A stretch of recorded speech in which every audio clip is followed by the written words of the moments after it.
¿Qué tal amigos? ¿Cómo están ustedes? Gracias por estar aquí nuevamente en el canal, gracias por acompañarme en otro episodio. Tenemos en este momento una información de última hora.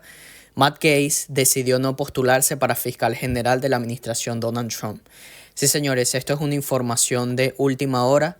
Matt Gaetz se retira de la consideración del fiscal general con el informe de ética de la Cámara sobre su cabeza. El fiscal general designado Matt Gaetz retiró su nombre de la consideración el jueves, un día después de la reunión con los senadores republicanos en el Capitolio, y con un informe de ética del Congreso potencialmente condenatorio todavía sobre su cabeza.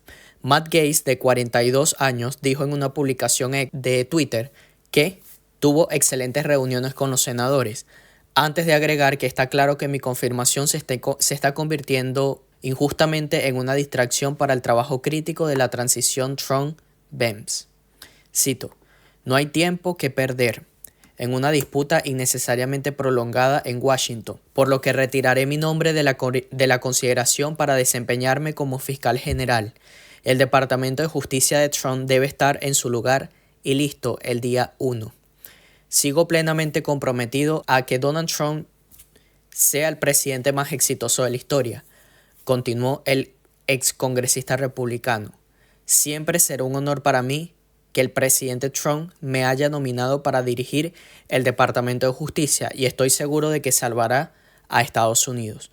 Matt Gaetz renunció a la Cámara el 13 de noviembre, horas después de que Trump lo nominara como máximo funcionario encargado de hacer cumplir la ley del país. Esto es información de última hora.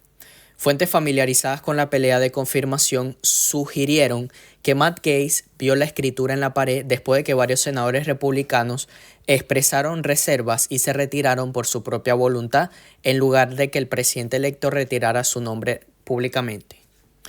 Una fuente familiarizada con el proceso le dijo al New York Post que a Matt Gaetz se le mostró un conteo de látigos privados poco antes de retirarse, demostrando en blanco y negro que no tenía camino hacia la confirmación. El ascenso de Matt Gaetz se vio detenido por el resurgimiento de detalles de una investigación aparentemente de tráfico realizada por el Departamento de Justicia que concluyó a principios del año 2023 sin que Matt Gaetz fuera acusado, y una investigación en curso del Comité de Ética de la Cámara de Representantes sobre presunto abuso de drogas y conducta inapropiada, entre otros. Los testigos que testificaron, valga la redundancia, ante investigadores federales y del Congreso alegaron que el entonces congresista supuestamente tuvo relaciones con ellas por dinero, ganando más de $10,000 americanos en pagos a través de la plataforma Venmo. Al menos uno de esos testigos también afirmó que vio a Matt Gaetz teniendo supuestamente relaciones con una chica de 17 años en una fiesta en julio del año 2017, durante su primer mandato en el Congreso, según Joel, un abogado con sede en Orlando que representa a las mujeres que acusan. La corresponsal legal en jefe de la CNN, Paula, afirmó en X que Matt Gaetz también se retiró 45 minutos después de que ella lo llamó para pedirle comentarios sobre un informe sobre segundo encuentro. Matt Gaetz ha negado con vehemencia todas las acusaciones, diciendo que las afirmaciones de los testigos son inventadas y constituye un falso testimonio ante el Congreso y debe verse con gran escepticismo.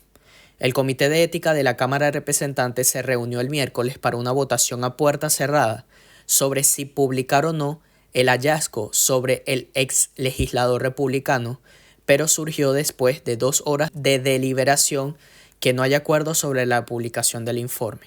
Un asistente del Partido Republicano había predicho previamente al New York Post que Matt Gaetz no sería confirmado en el Senado, diciendo: "Todo esto es una jugada para convertirse en un mártir para impulsar su perspectiva como gobernador en el año 2026 en Florida". Otro había especulado bajo condición de anonimato que muchos legisladores republicanos tenían miedo de expresar su verdadera evaluación de Matt Gaetz porque no querían estar en la lista de procesamiento en la próxima administración. Donald Trump, de 78 años, respondió a Matt Gaetz: "Aprecio enormemente los esfuerzos recientes de Matt Gaetz para buscar la aprobación para ser fiscal general. Lo estaba haciendo muy bien, pero al mismo tiempo no quería ser una distracción para la administración, a la que tiene mucho respeto. Matt Gaetz tiene un futuro maravilloso y espero ver todas las grandes cosas que hará.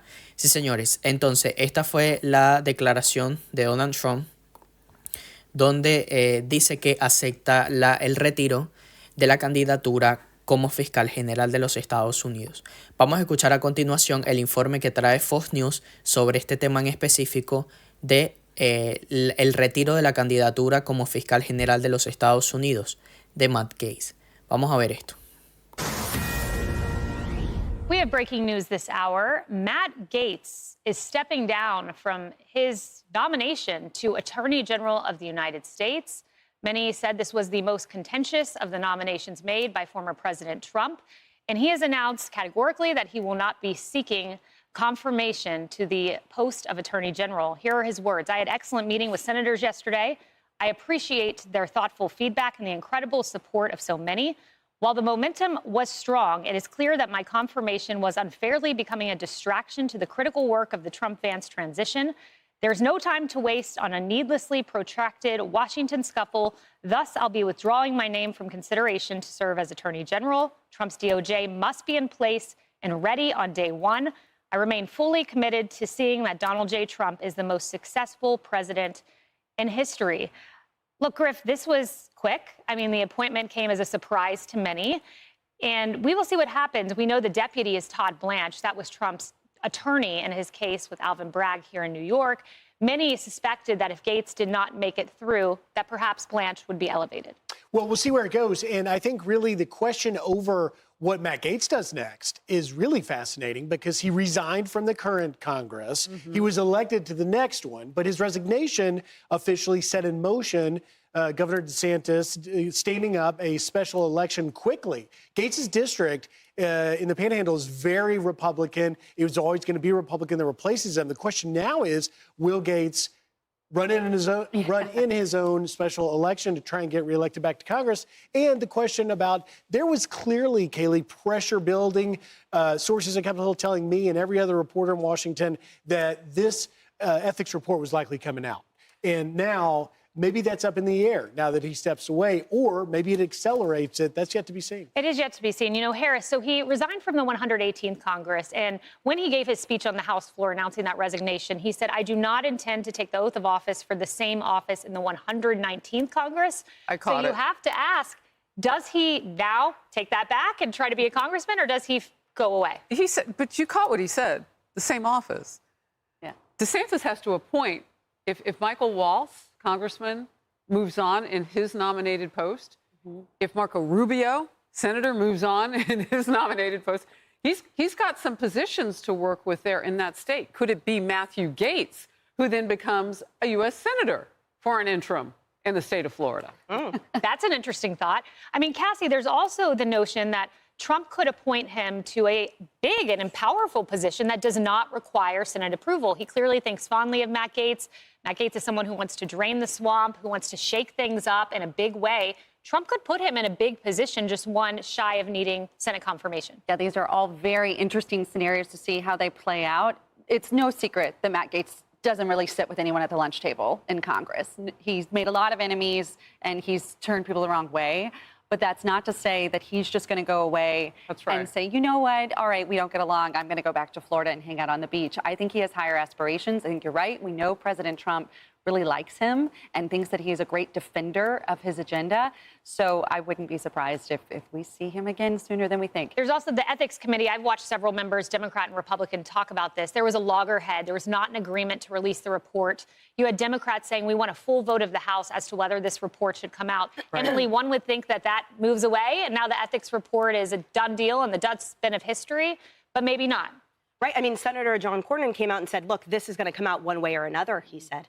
He was quite vociferous, unlike, for example, another senator who anonymously commented on the record that it would be very contentious and essentially requesting that Gaetz step aside to save him the, quote, embarrassment of that public trial that Senator Cornyn said would be messier than Kavanaugh. It would be even more brutal. So I think that might have played into it. Perhaps we don't know what happened behind closed doors, if there was pressure that former Congressman Gaetz acquiesced to in the form of, look, don't jump on the grenade. There was also the thoughts that perhaps it might make other nominations easier.